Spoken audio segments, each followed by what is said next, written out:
Isang makakalikasang araw din sa iyo. Ayan, may imbitasyon kayo mamaya sa Committee on Environment, lifting ng moratorium ang hinihiling ng barangay. Sabi ni Ma'am Corman Davila kanina, taga Inagawan din at nag-aral din dito sa usaping ito, may 5 years pa bago yung 20 years, attorney. Sapat na ba yun? Pwede na bang i-lift yan o ano pong tingin po ninyo sa ILAC? Actually, bawat po desisyon, kung halimbawa moratorium yan, dapat kailangan dumaan ng pag-aaral. Okay. Masusing pag-aaral. Kasi alam naman natin, katulad ng moratorium, halimbawa sa live fish. Naalala ko, a long time ago, may kaso yan eh. Opo. Yung Tano versus Socrates, no? Opo. May live fish. Pinag-aaralan yan. Ganun din, kahit dito sa moratorium ng provincial mining ordinance, diba? Meron tayong moratorium noong March 13, 2025. 50 years? Yes, 50 years. So, itong Inagawan, this is for 25. 25? 20 years. 20 yes. years, opo. 20 years yung ordinance. Ngayon, pag inilift siya, bago yung 20 years, even on the 20th year, makatarungan lamang na may pag-aaral na gagawin. Bakit? Kasi ang panahon natin, Kaluwi, ay nakakabagabag na panahon. Okay. Ay climate crisis na eh. Tama. Diba? Tama po. Crisis ng klima at kahit sea line lang ay binabaha na nga ang Puerto Princesa. Tama. Diba? Tama. Opo. Pero nasa natin yun early last year. Ako, personal experience ko yan kasi nagbiyahe ako ng hearing all the way to the south.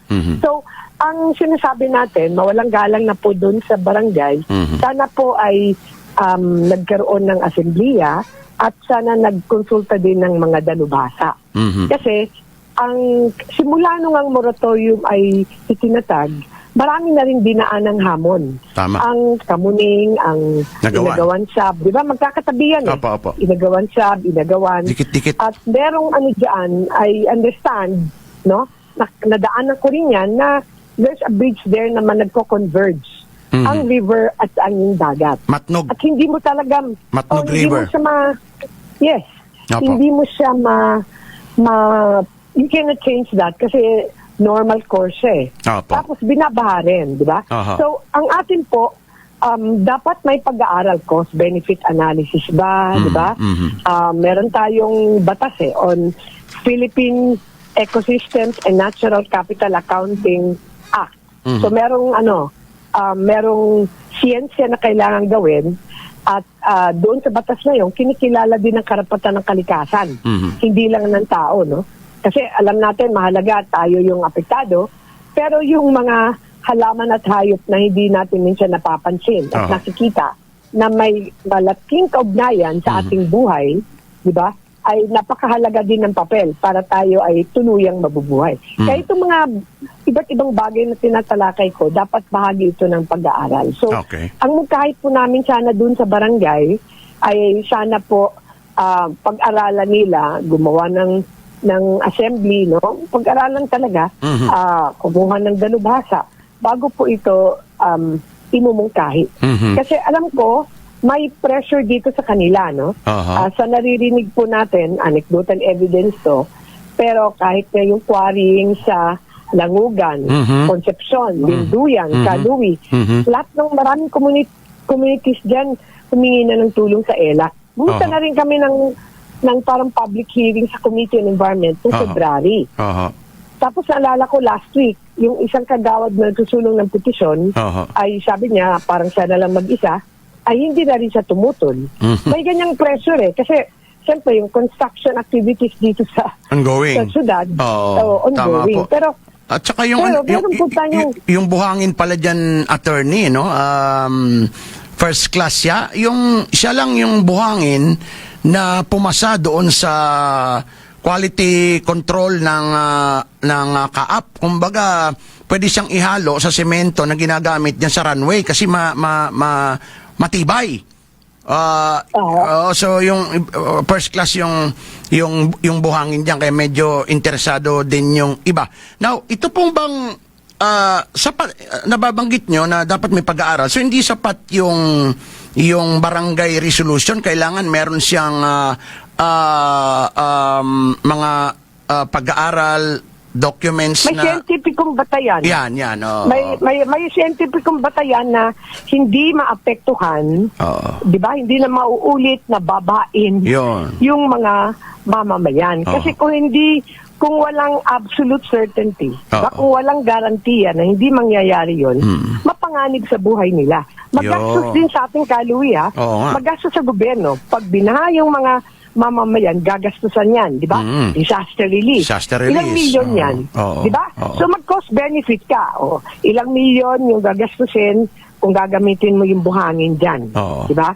Tapos ilang milyon din yung gagastusin kung babain. Taon-taon nangyayari yan.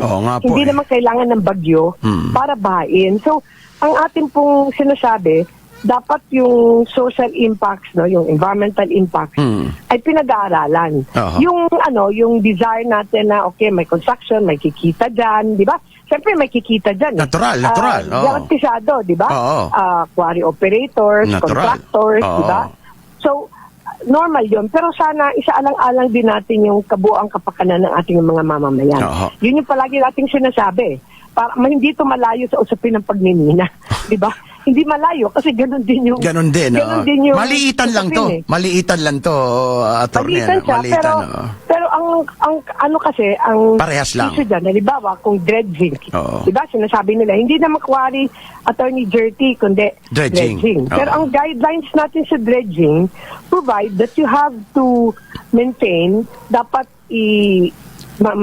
iiwanan mo riverbank yung nandun sa yung soil or quarry materials na kukuha mo dun sa ilog sa tabi. Sa tabi lang. Hindi mo siya gagamitin. Pero ang dredging ang ginagawa po nila ngayon doon sa mga pinupuntahan din namin, ang ginagawang dahilan is para hindi na magbayad si gobyerno kay private contractor, bayaran lang natin ng aggregates. Parang ganon. Kaya na ilalabas nila yung nabibigyan sila ng trip ticket from the certain agencies dahil yun ang sinasabi nila. Hindi nagagastos ang gobyerno, bahala na si contractor dyan, bayaran na lang natin ang graba yan. Parang ganon, attorney. Pero ang tanong, legally allowed ba yan? Yan. Diba? Yan. Yung ganon. Dapat tingnan natin yung kontrata kasi dumaan na tayo ng flood control corruption. Hanggang ngayon nga, hindi pa nga natatapos yung pag-imbestiga ng kakurakutan sa Palawan. Maraming kaluwi. Tama po. Yung mga contractors na kasama ng Biskaya, they're still here. Nandito sila sa Palawan. Alam natin yan kasi po, kaugnay din natin yung mga abogado na nag-uugnay sa DPWH. So ang atin, dapat matuto tayo doon sa ating karanasan. So yung usapin na yan, that's government contracts, di ba? Ang atin nakatingin dapat yung mata ng batas. Pero tinitingnan natin sa ngayon, yung environmental risk, yung pressure doon sa mga sa ating ilog, sa mga tao na apektuhan ng climate crisis. So hindi po ito madali, kaluwi. Wag sana madaliin yung proseso kasi yung ganitong proseso na apektado yung mga tao at apektado ang kapaligiran. Dapat pinag-aaralan. Sana matuto na tayo. Parang naalala ko ngayon recently yung pamumuto ng kahoy sa Quirino. Diba? 600 trees. Tama. Nakalimutan nga ang Palawan, 320,000 na. Ang pamutol dito sa Mina, kaya nga natatawa nga ako na ang attention sa Palawan ay nadala dahil doon sa Quirino issue. Diba? Pero tingnan mo, napahinto. Diba? Ganon, at malinaw na yung earth balling ay hindi naman pala uobra. Doon sa 600 pa lang yun, marami na yun. Yung atin nga, 320,000 trees. Oo, tama. Attorney, ito bang itong resolution, hindi agad siya sa inyong pananaw bilang abogado din, hindi siya, pwede ba siyang pagbigyan kaagad? O resolution kasi siya ng barangay, tapos sa forward kay Mayor, kung ililip niya ito, mahaba pa to, no? Mahaba pa, no? Mahaba pa, no? Yes, Kaluwi. Yung, naririnig na ba ako? Okay na po. Just to, ipagpatuloy ko lang. Sige po. Yung proseso, dapat sagain natin. Okay. Kasi, baka magsisi tayo kung meron tayong ginawa, tapos, hindi na natin magastusan yung remedyo. Diba Yun. yun kasi kadalasan nangyayari. Tingnan natin lang yung nangyari mga quarry ngayon sa Langugan. Oo. Diba? Oo. Na puntahan namin yun eh. Opo. Na panumbalik ba? Yung nasira. Wala. Sinong gumagastos nun? Oo. Quarry yun, ha? Oo. O, sinong gumagastos? Nakabinbin sa ngayon, tapos papayagan muli. Mhm. Diba? Oo, Yun yung tama. issue eh. Oo. At sinong apektado? Mhm. Sinong apektado dun? Taong bayan. Kung Taong ang bayan. tao masasalanta. Kaya po, matuto dapat tayo. Oo. Matuto dapat tayo dun sa karanasan natin. At Oo. mawalang galang na po sa barangay, yun po yung ating pinanggagalingan, no? Oo. At batayan. At sana maintindihan na yung prosesong ganito ay hindi po dapat madaliin. Kasi lahat tayo ay apektado. Oo. At kailangan gamitin yung siyensya. Kasi nga, meron tayong tinatawag na precautionary principle eh. Palagi kong binabanggit yan, paano ba yung Tagalog yan? Prinsipyo ng pag-iingat. Yan. Pag-iingat, di ba? Pag-iingat na kung hindi tayo sigurado dahil hindi na pag-aralan, huwag natin ituloy. Kasi kung itutuloy mo na hindi naman maayos ang pag-aaral, mapanganib yun sa atin. Aha. At magagastusan tayo. So, ang aming pong pakiusap, pupunta po kami mamaya dyan sa Committee on Environment. Sana maintindihan po ito ng mga barangay officials, pati rin ng ating city officials. Okay. Yung Aloy. Oho. Sige po. So, Attorney Anda, maraming salamat po. Ito, to enlighten, yung mga kababayan natin, lalo yung mga residente. No, hindi lang yung official lang dapat barangay official ang decision dito, kung hindi Tama. yung mga residente din, mga kaibigan. Yes.